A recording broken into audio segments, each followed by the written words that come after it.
You all can see Rajesh already is there. He's talking on next. He's a director and knowledge architect at Acies Innovations, and his session's going to take you through how diversity, equity, and inclusion enables effective knowledge management. Rajesh, I'd like you to take it through from here, please. Thank you. Good morning, good evening, and good afternoon, everybody. And it was good for me to see that the chat has come on because I wanted this to be a bit interactive, and it's good to know that there are 29 of us here. DEI, or diversity, equity, and inclusivity. In some places, there's also a J&B, which is justice and belonging. It's been a hot topic. And how do we see that marriage between DEI and KM has often been a question? At Aces, we kind of did some stuff. We've been juggling this for the last 2 years, and we decided to come up with an operation. We decided to operationalize DEI, right, and make it part of a KM strategy. So today, when we talk about knowledge management strategy, besides how we're going to manage the people, the technology, the culture, right? What we've added on right now is also DEI and cybersecurity. So there are two elements that we have coined together into this new age strategy for knowledge management that we need to have for the future. So let me share my screen, and do let me know if you can see it.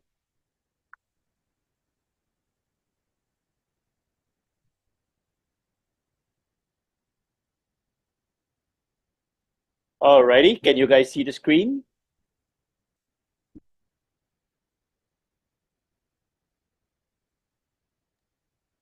Yes, we can. Okay, thank you very much. Alrighty, so what I'm going to be talking about for the next few minutes is about this concept of co-producing knowledge and for the common good, which means that it's not only for corporates, but also for things that you're doing out there. So it could be something that we do at home, in your extended family, something that you can do with nonprofits and things as well. And this concept of being inclusive and equitable, right? When we talk about knowledge management, it's really about how we're going to embed elements of DEI into the things that we do, right? And obviously, post-COVID, where everybody is bouncing back, right? To bring in that resilience within your organization, and also tackle some of that newer, I'll say the newer HR issues that we are having, quiet quitting, or, moving from job hopping from one place to another. So organizations or nonprofits have to think about future readiness. And I'd like you to have a look at this picture. I often use the picture of a jungle or a forest or a safari when I talk about DEI. And really, if you look at where I come from, and that's the picture on the left, right? When you talk about, or when you people mention Singapore, right? Chances are you'll see either one of this picture, the Marina Bay Sands Hotel, which is what's in the background here, right? Or Gardens by the Bay, our artificial plasticky trees that we have formed into a garden, right? So this 3 tower of trees or 4 tower of trees that you see are fully plastic, right? And that seems to be the icon for Singapore, at least now, yeah? So my name is Rajesh. I am operating with the organization called Acies Innovation. And it's good to see some friends here as well. And what we do is we consult on knowledge management, and we do a bit of optimization of your technology that you have within your organization. Now, back to the jungle. So if I were to ask you a question, right, a bit of trivia, yeah, especially for those of you who come from everywhere else in the world, and have the opportunity to actually walk through a forest and or a trail in that sense, yeah. Now, in the 2 pictures that I showed you, the one before, this one here, and this one on the right here, what would you say is missing? So you can put it in the chat, or you can put it, or you can voice out if you can. Now that I see all the functions are working, or I will just take a 30-second pause, and then I'll kick off with what I see missing, okay?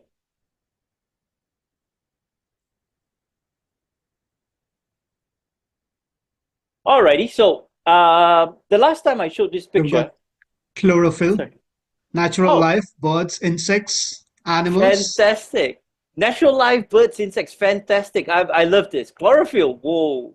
Picture That is not diverse. it's a yep, exactly. You guys are All hitting it. trees the same. All trees are the same. Well, yes and no. I think in the let me see if I can go back up. In this one, there might be some different. You know, you have some round ones, some pointy ones, and things like this. But you guys are hitting the nail on the head.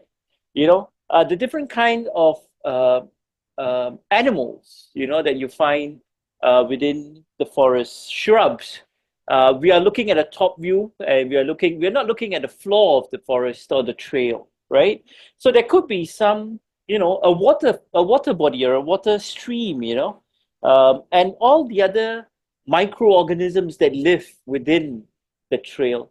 Now, thank you so much for sharing in the chat, and it's nice. I don't feel like I'm speaking to myself. Now, when I look at it, I think of it. I know this picture is a bit, you know, a bit mixed up, because you do have pictures of a safari, you do have pictures of, you know, ants on the trail and all of that. But this is what I thought. Yeah. Now, when we look, I'm going to start clockwise from my left top. Yeah.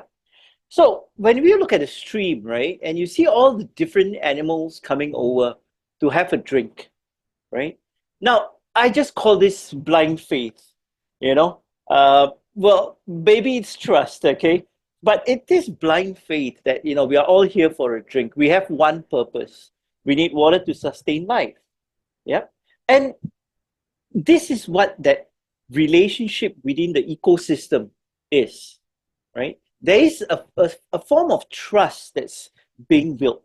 Now, DEI fosters a culture of openness and a culture of trust, right? Individuals feel valued regardless of where they are, regardless of their appointment within your organization, and regardless of their background, right?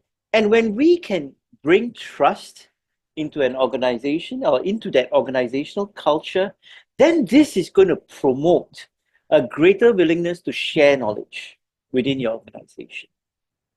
Let's go to the next picture. Yeah.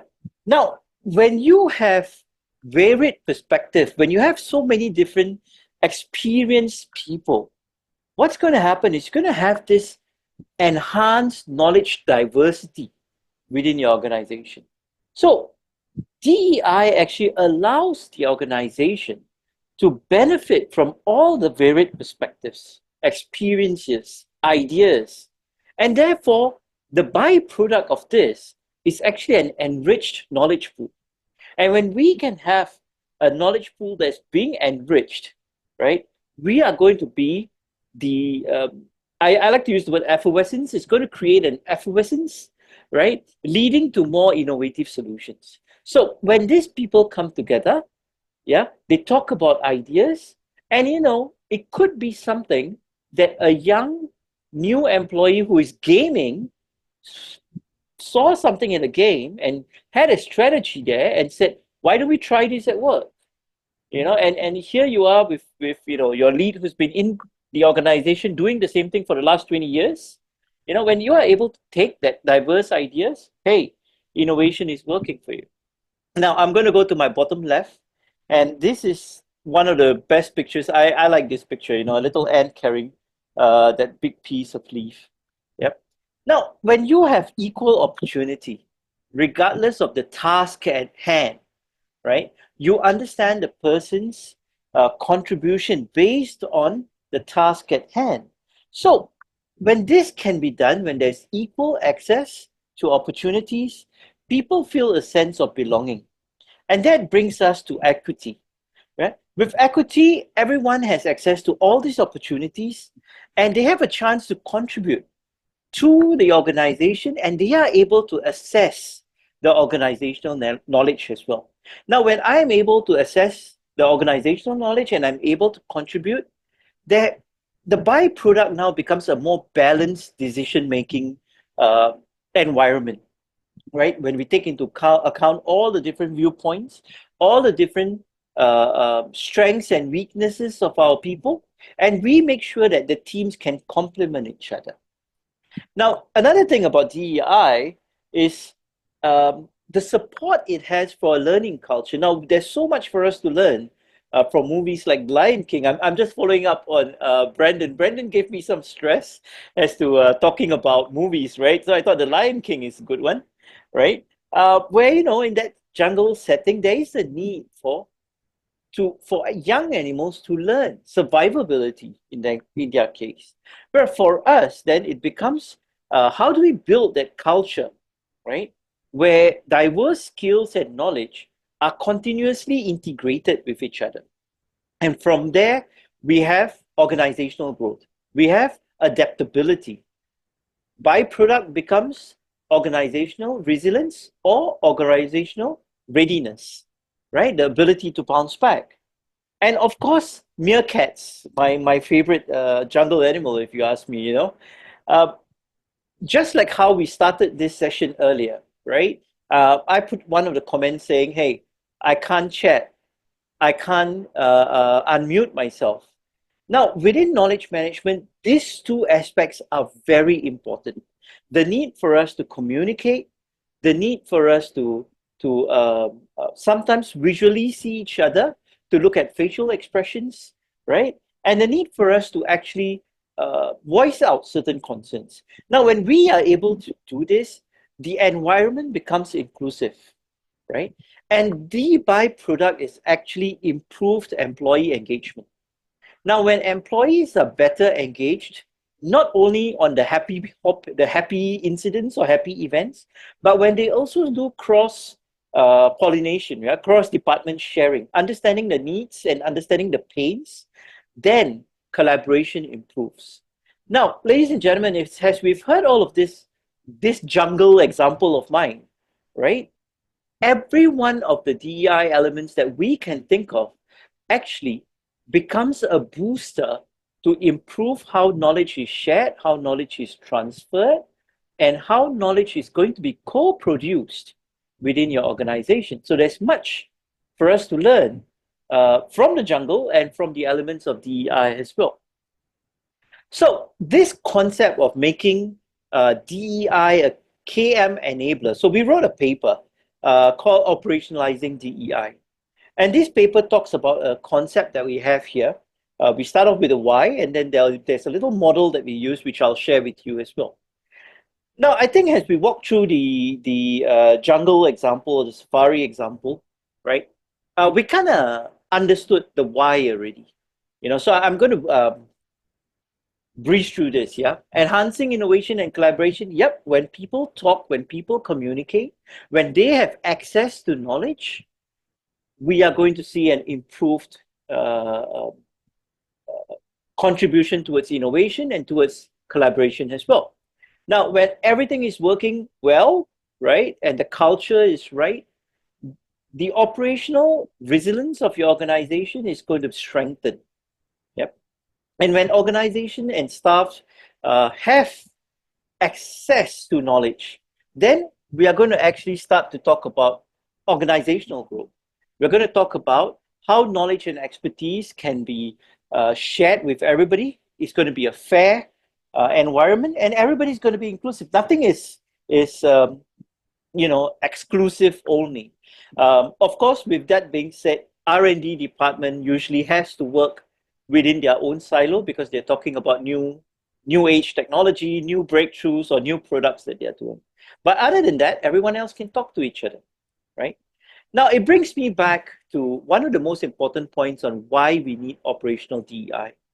And I think one of the biggest and most important point is to have that environment of psychological safety. We need to build that culture.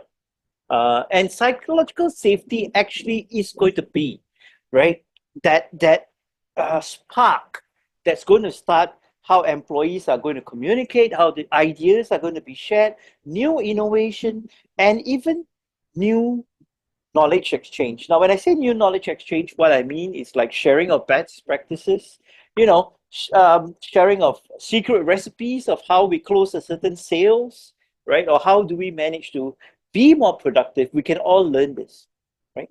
So as we operationalize DEI, has an element of your KM strategy, then you're going to be aligned. We are going to align ourselves with the strategic goals that our organization has. So when we talk about KM strategy, we are very familiar. Your KM strategy must support your business strategy. And today, with elements like DEI and cybersecurity, we are going to further reinforce what the KM strategy can do for your organization. Okay, so the DEI framework that we came up with, right, has 5 parts of it. Now, the first part is going to be talking about, let me see if I can bring you there, is going to be talking about aligning your KM principles, your KM practices together with your DEI practices, being aware, right, of how they can complement each other, and then coming up with the framework. Now, the framework has 6 elements to it within the framework, or pillars, number 1 being awareness and inclusion, number 2 being diversity representation, then you have access, collaboration, psychological safety, measurement, and accountability. Now, with every strategy, there must be the ability for you to measure the impact. Yeah. So that element has to be there. And of course, the last one we see is continuous learning and growth. Yeah. So part 3 of the framework talks about how we're going to embed this diversity into operations, right? So we look at how organizations operate and we see how we can actually bring that in. Thereafter, identifying it as an enabler and coming out with KPIs for us to measure towards the end. So if we dive in, when we talk about awareness and inclusion, we are talking about how we're going to build that culture of awareness and inclusion, how we're going to tailor our DEI initiatives that we have within our organization, because every single organization, like every family, works with a different nucleus. Yeah. And therefore, there are elements that you may need, there are elements that you may not need. Yeah. So with that, you've got to tailor-make that initiatives that you hold for your organization. And then to ensure that we have that psychological safety built, we need to understand cultural sensitivity. Yeah. So there are many, especially in today's world, just look at some of the names I see in the chat, and we are all from different cultural backgrounds. So how do we ensure that there is a balance, right? When we have a team of different cultures coming together, right? And this is not only based on language that we use at work. This could also be that unconscious bias that we hold when we talk about training, when we talk about promotions, right? So we need to make sure that we highlight what these unconscious bias are in the training that we conduct, so that people, our staff, our team is aware, right, of the potential barriers. So many times in organizations, they do a cultural interview when they are hiring someone new to see if that person is going to be a fit. Yep. Okay, let's see. And of course, thereafter, you go about and you lay the groundwork, yeah? So from our KM projects over the last 2 years, what we have seen when we did a comparison from 2 years ago to today is post DEI framework implementation, we are very happy to see some of these results. One is an increase in women in leadership positions. We have seen more racial diversity in employees in management positions. We have also seen an increase of employees with challenges or disabilities in technical roles. Now, one of the elements, the one right below, which you see ground-up representation, is something that we really hoped would have improved a bit more better, but I guess it's still work in progress, right? Any improvement I'm willing to take, but I guess this is work in progress and there are changes that are happening out there, right? Now, Psychological safety, and I would be mighty afraid if I was in that car while the elephant is walking behind me, right? But when you are able to create that safe space, right, the benefits that we can reap from it is amazing, because collaboration comes up with, the weirdest ideas that our team can come up with, and they know that when they come up with these ideas, right, it's going to be okay. We can talk about it and we can discuss about it. And you never know, it could be that weird idea could be the one that's going to bring you back home. It's going to hit the home run for you. Yep. So in the DI framework that we created, there is a lot of emphasis, or the word is we have prioritized, is our number one factor, right? And we merge that with organizational culture and leadership. During the leadership interventions, we talk about this. We want them to walk the talk, right? And there's constant reminders for them about making sure that there is a safe, we are in a safe environment. And in one of the organizations, they actually prepare a slide, a one slider for every meetings and every presentations. That slide is being shown first, just to align everybody and their guests that they are in a safe environment for that session or for that meeting. So again, looking at some results from our KM projects, what have we seen when it comes to measuring impact based on certain KPIs that we have? Group participation rates in knowledge sharing now specifically. We have seen a jump from 42 to 78, almost more than half, right? I mean, doubled, sorry, not more than half, almost doubled. And very interestingly, something that we didn't want to, or we didn't think of counting, right? But many organizations decided that, hey, we're going to watch this as well. There was pay equity. And the pay equity ratio from women to men has actually risen. Not yet perfect, in my opinion. The 1.0 would be perfect for me.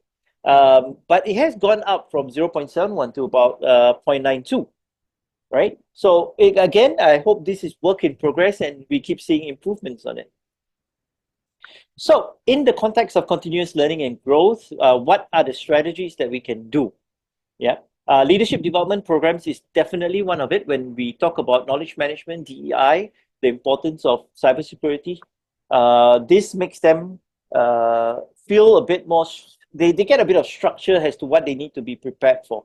Now, the target audience for this is actually your middle managers, to bring them up to speed so that when they take up leadership positions, they are aware, right, of a deeper sense of how the culture is being, how much of effort is being put in to ensure the organizational culture is there. With leadership and with more experienced people, we bring up mentorship opportunities. We want to make sure that there's a program that enables them to do the sharing, to impart, skill sets, personal stories, and things like that. We decided also that every DEI document or material will sit in the Knowledge Hub together with KM, because we want this to be seen as one family nucleus. Yeah, so we've started to do that as well. And one thing that's very important for us is actually the concept of cross-team learning. Many people call this cross-pollination or cross-department sharing.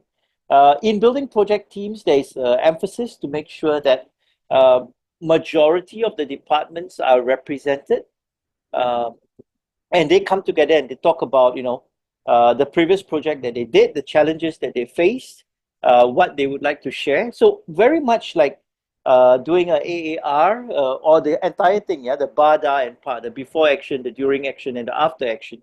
The finance person usually sits in on the first one, the before, to share about how, what are the things that he would need or she would need, certain timelines, certain structures, and things like that. What we have also wanted to share is this thing called targeted upskilling, right? There were several organizations that we worked with that had underrepresented groups, right? And we felt that if we were able to bring them up, to beef them up with skill sets and knowledge, right, this would be in that growth model that they have and allow them to actually look at the organization and thank them. Hey, you helped me grow, right? It also strengthens the sense of belonging and retention of staff as well. So when we looked at underrepresented groups in leadership and decision-making roles with the few organizations that we had, this is about 12 nonprofits and 4 corporates, we had this amount of numbers. With frontline employees, the chances of them to move up towards leadership was very, very low. Yeah. So with the changes that we brought in, we've seen a bit of a leap in middle management and in frontline. So these were the areas that we were targeting was the middle management, which I always call them tomorrow's leaders. We wanted to target this group because they would be working with their peers and working with the ground, the frontline and the tech team. And also, they are tomorrow's leaders. So that is where we kind of targeted this group of people. So are there customized KPIs for DEI and KM? Well, for this session and for one of the organizations that we did, we kind of wanted to list down what they were.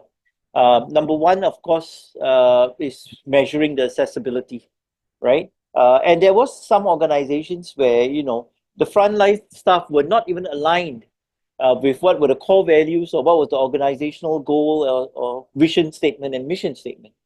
So when it happened that we wanted to implement DEI and KM, and the team on the front line is the most important for us for data collection and for exercising the knowledge management, we decided that, hey, this is one of our priority KPIs. We must make sure that everyone is able to identify what are the key areas for knowledge management and for DEI within the organization.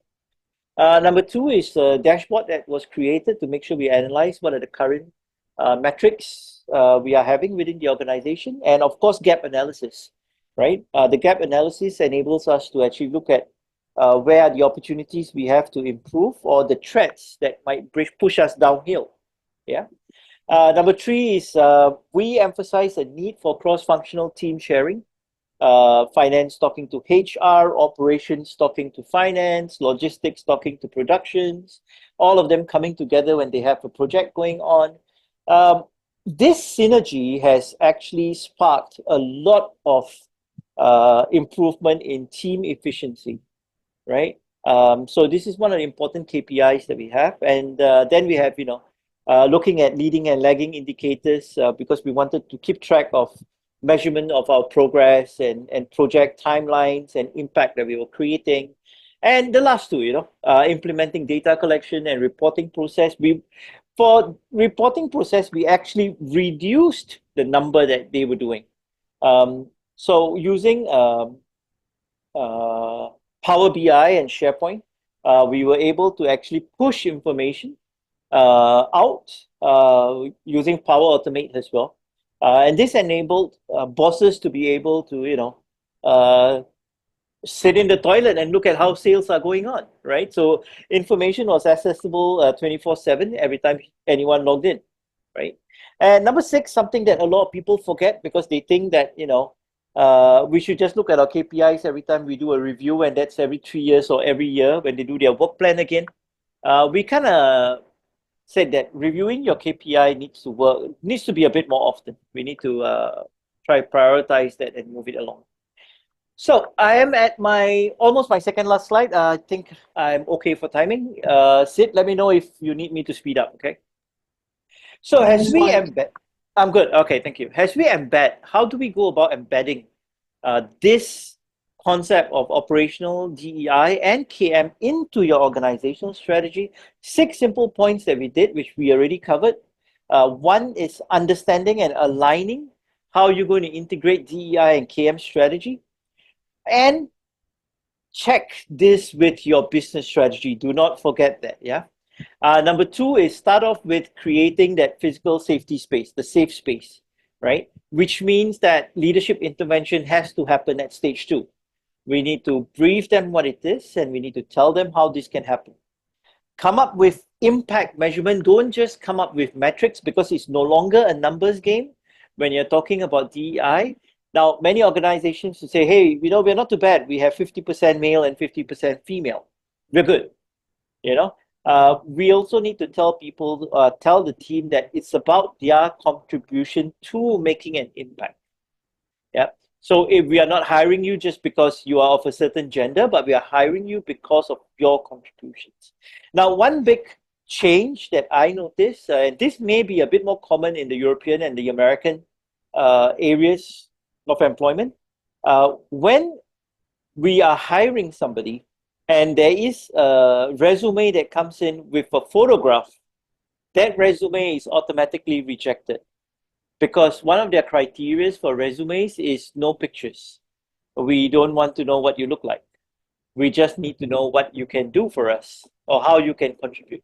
So it was interesting to hear that, because in the Asian context, you will sometimes see, if within your resume, please include a picture. Please include all your social media handles.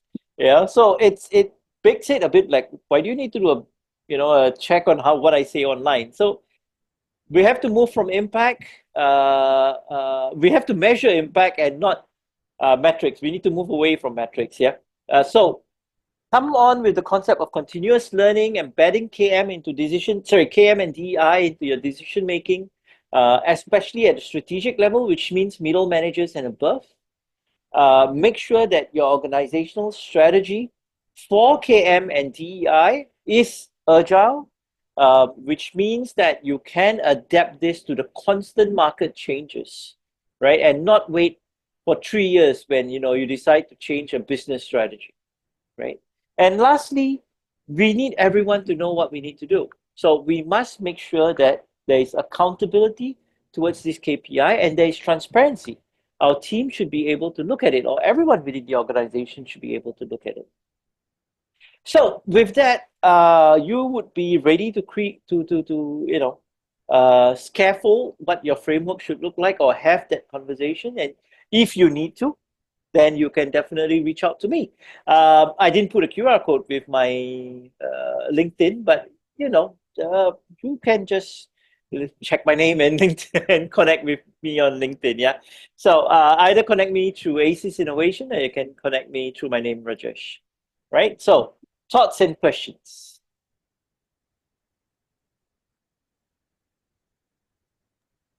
I just read out the first question that's coming No worries. What I'll do Light. is I will open up my Q&A, which you have here. What are the common barriers? Nathan asked me this question. What are the common barriers organizations face in building DI-focused knowledge ecosystem? I think one of the biggest barriers they have is their perception of we are already DEI. Let me give you an example for this, Nathan. I would say that in Singapore, we are a multiracial country. So we have all the 4 major races, and many organizations within Singapore say that because of that, you don't need to talk to us about DEI. We are already DEI-centric by nature of how we are. Now, that is the worst answer, because if an organization tells you that, chances are 100%, they have no idea what DEI is about. They just have a superficial view. So I think the biggest common barrier is perception of the elements of DEI. So DEI is not only about gender, not only about race, not only about ethnicity. It's about understanding biasness. It's about making sure that when we do something, we organize an event, we make sure that we think of all elements. Now, event planning for a company get-together must be sensitive, especially when it comes to food sensitivity within your team. Now, we may have some vegans, we may have some nut allergies, we may have some religious requirements, whether you are kosher, whether you're halal, right? So we need to make sure that we cater to majority of this, or make sure that we have some elements over there.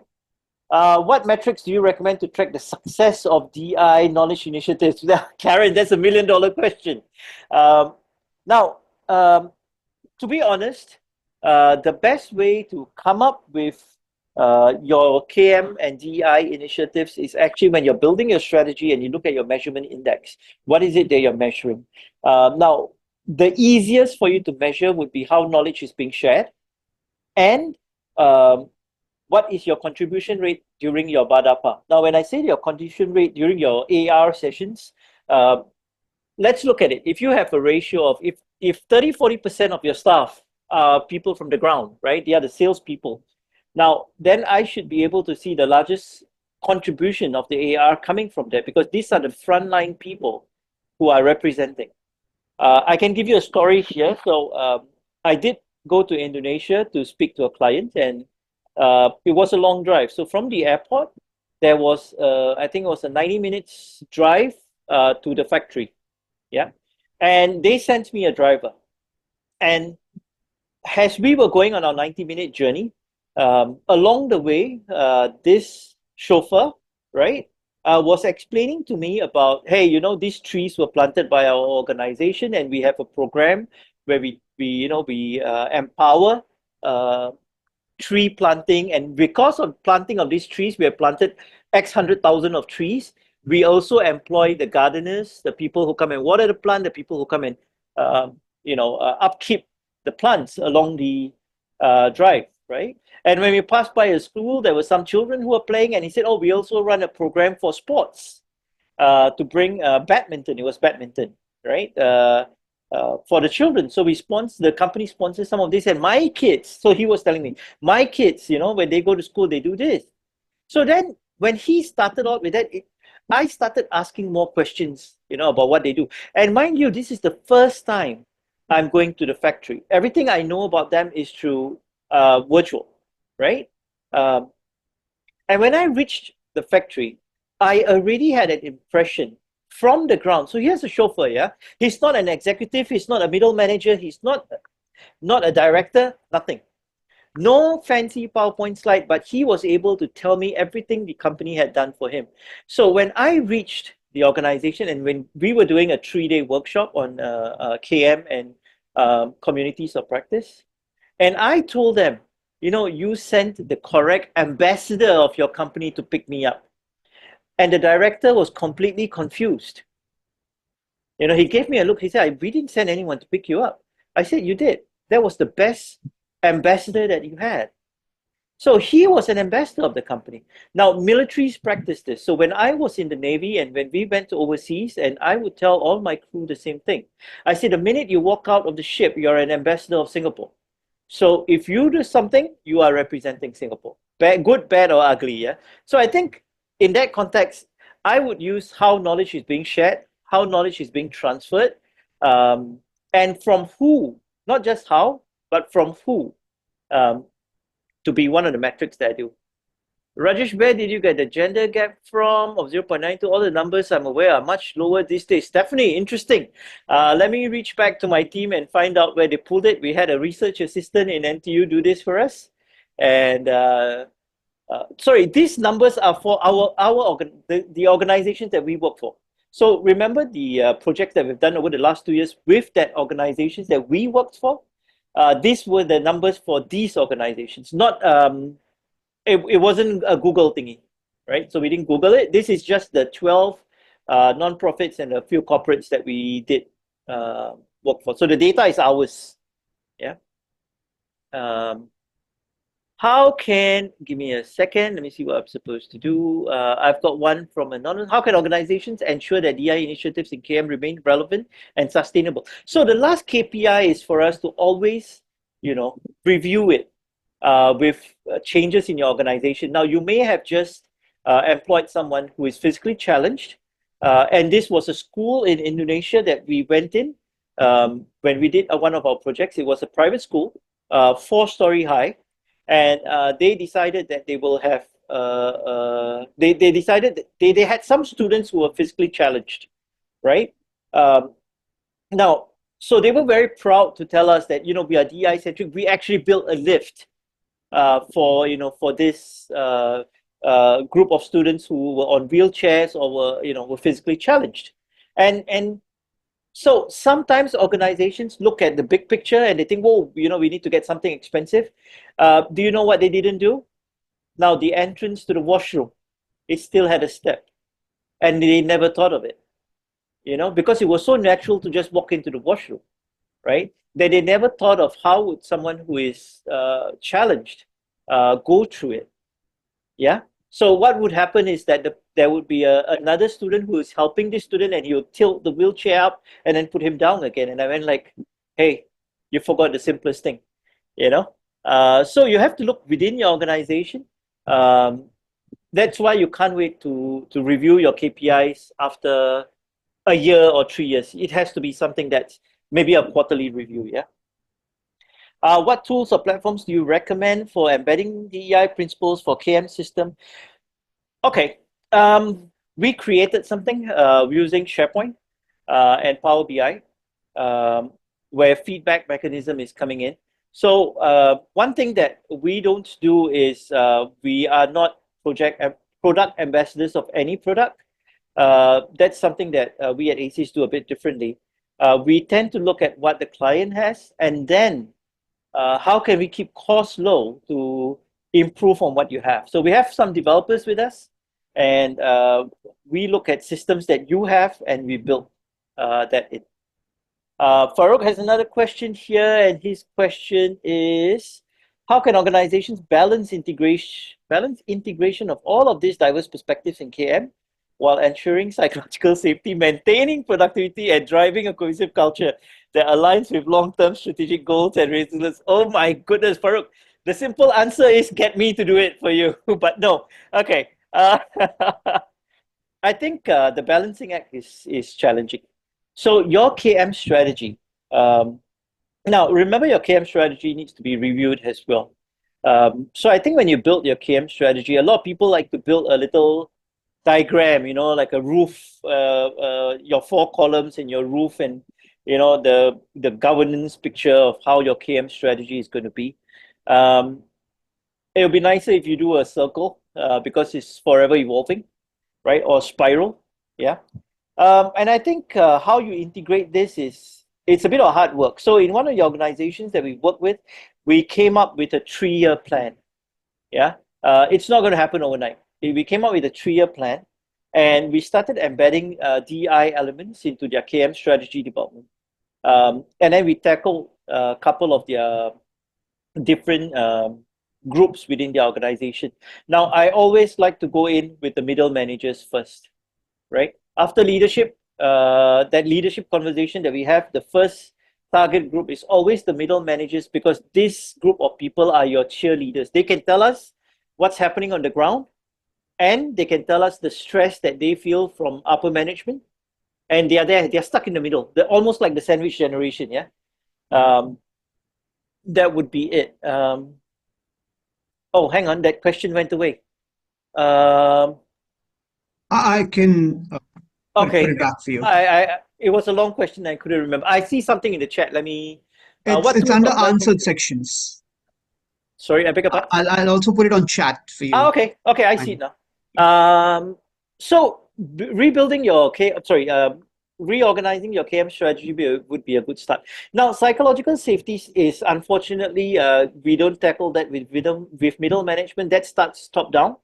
So leadership interventions, having coaching conversations with leaders, getting leaders to get into a mentoring program where they start to mentor, right? So there's some idea generation. He can listen to the ground and understand what kind of people, what is the capability of his team as well.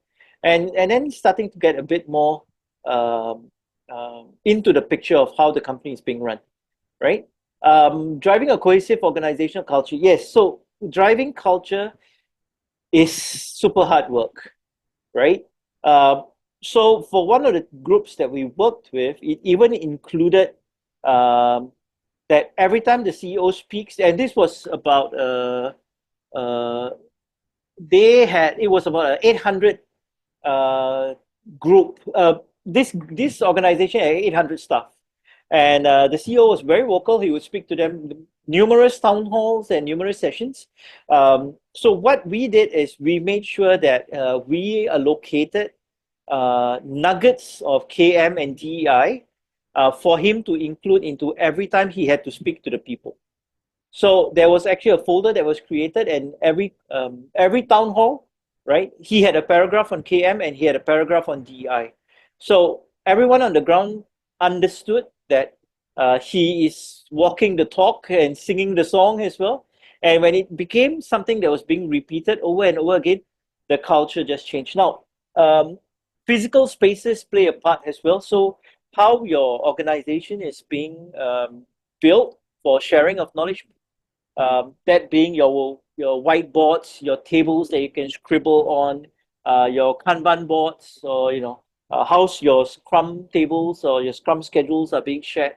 All these things are elements of knowledge management that help, and it works very well. One story I can tell you is about a Kanban board that was being created, and it was just beside group's Scrum board, right? So they had their Scrum meetings and they had all these post-its.